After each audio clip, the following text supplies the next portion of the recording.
When was Alexander Stephens vice president? Have you ever wondered about the role of Alexander Stephens during the American Civil War? Specifically, when he served as vice president of the Confederate States of America? Let's get into the details. Alexander Hamilton Stephens held the position of vice president from February 1861 until the collapse of the Confederacy in 1865. He took the provisional oath of office on February 11, 1861, just after Georgia seceded from the Union. A little over a year later, on February 22, 1862, he took the full-term oath after being elected in November 1861. His time in office lasted until May 1865, when he was captured shortly after the Confederate government dissolved. Interestingly, Stephens began his vice presidency just 1 week before Jefferson Davis was inaugurated as president. His term extended a days beyond Davis's time in office. Stephens was chosen by the Provisional Confederate Congress in Montgomery, Alabama, in February 1861.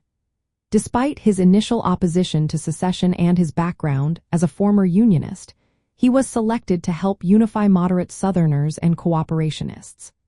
Early in his vice presidency, he was part of President Davis's inner circle and was frequently consulted on various matters. However, as the war progressed, Stephens found himself increasingly sidelined.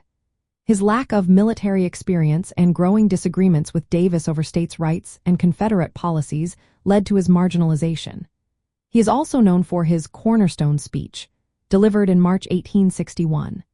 In this speech, he laid out the ideological foundation of the Confederacy, highlighting slavery and white supremacy as central to the new government's principles. During his vice presidency, political tensions were high. He publicly criticized Davis's use of conscription and the suspension of habeas corpus. He also supported Georgia's governor, Joseph E. Brown, in disputes over states' rights. As the war neared its end, Stephens advocated for a peaceful resolution and even took part in peace negotiations with the Union in early 1865. So, to sum it all up, Alexander Stephens served as vice president of the Confederate States of America from early 1861 until the Confederacy's defeat in 1865. His role was significant but often filled with contention within the Confederate government during the American Civil War.